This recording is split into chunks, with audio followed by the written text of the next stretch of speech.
Dear viewers, I come to you today as a brother and a concerned human being. For indeed, I cannot keep quiet anymore, and I cannot keep continuing in the shadow. I have seen a lot of struggles here in the Gambia where I live. Alhamdulillah, I am privileged to work with a movement called HMD Charity Foundation. This foundation main aim or objective is to reach out to the most extremely vulnerable people. And over the years, I have seen things that I could never imagine. I have seen things that I thought would just be history, like we have read in the history books. I never imagined that this kind of poverty could exist in this 21st century. While you and I enjoy 4 or 5 meals a day, and sometimes, because we have lots of options, we don't even know what to eat. And sometimes you go to a restaurant, you don't even know what to order, or you might end up ordering something that you don't even fancy, and you will spend a lot of money on that. Do you know that there are families out there who struggle to have just one single meal a day? Wallahi, there are lots of families within our community and far beyond who struggle to have one single meal a day. They are not worried about the luxury lifestyle or the option of food on the table. All they wish for is to feed their stomachs, to feed their children, the innocent children. But it's sad. It's really sad. It's sad to understand that while some of us are wasting food every day in the bin, our brothers and sisters out there continue to suffer with this killer virus called hunger. Right now, the whole world is talking about coronavirus. But wallahi, I am telling you today that there is even a worse of virus than coronavirus, and this virus is hunger. But why are you not hearing this thing in the media as often as coronavirus? Why aren't you seeing that energy being tracked to fight this hunger? Why are you not seeing the whole world coming out to be one voice to fight hunger like they're doing with coronavirus right now? It's simple. It's because it's not affecting the rich. It's not affecting the leaders. It's not affecting the celebrities. That is why. This virus is only affecting the poor, the most vulnerable, those who don't even have a voice. That is why they feel marginalized. That's why they feel left out. And this is even giving them another problem, which is mental illness.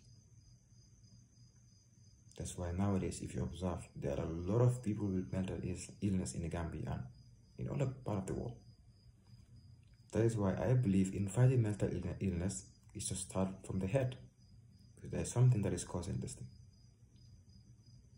And I am telling you that the bigger player of this is poverty.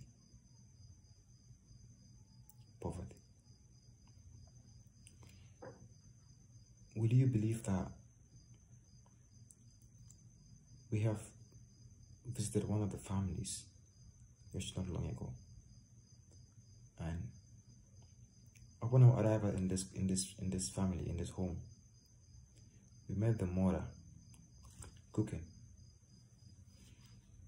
The cooking pot was on the fire, and the children were playing around. And the father was sitting at the corner. He was old.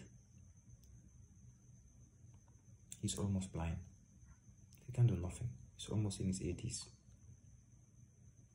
Yes. And he got children because he didn't get married early. Why? Because he's poor.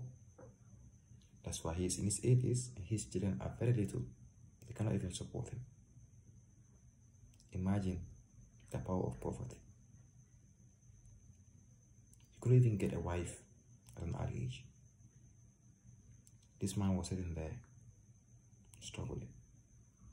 The mother was struggling to cook food for the children. Upon our arrival, we met the children playing. The mother was cooking. But the second brought down the bag of rice. She didn't even wait for us to explain ourselves. She just rushed and took a knife and opened up the bag of rice. Took out some rice and then poured it in the pot. Imagine that pot was empty. She was there just boiling empty water, trying to give hope to the children.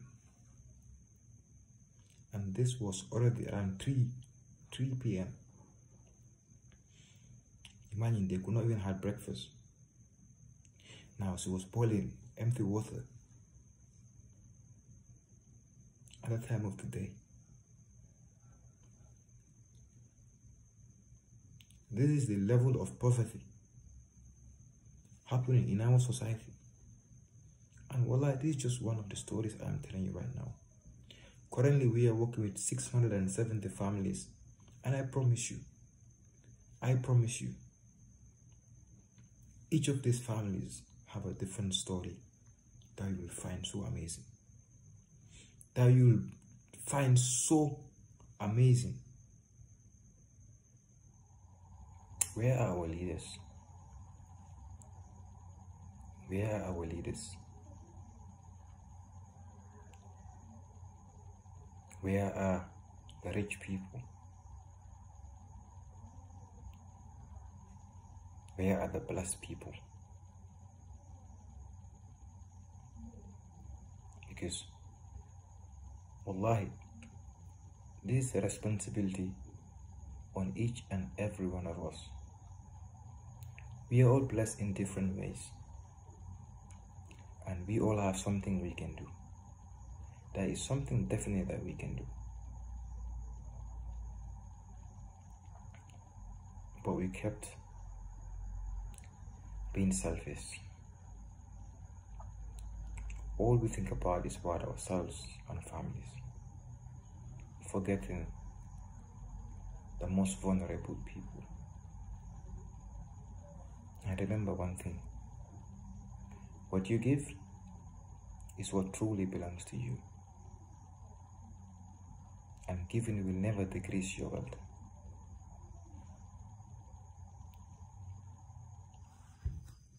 I am calling on each and every one of you, to reflect back on the blessings that God has given you. Because indeed, there is something you can do. This is our responsibility. It's a collective responsibility. There is something that each and every one of us can do to make a difference. To fight this virus that only attacks the poor, that only attacks the vulnerable. You and I can be their doctor. You and I can bring cure to their doorstep. You and I can and give them a solution. It's simple. Just imagine if each and every one of us could just add up one family to support every month. It doesn't matter how little it is. Even if it is a bag of rice, you can give a family every month.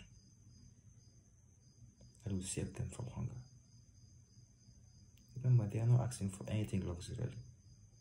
All they want is to be fed. Therefore, I invite all of you, and together we will give them a solution. Together we will serve humanity. May Allah make this easy for all of us and continue to bless us. Amen. Thank you very much for taking your time to listen to this. Assalamu alaikum wa rahmatullahi wa barakatuh.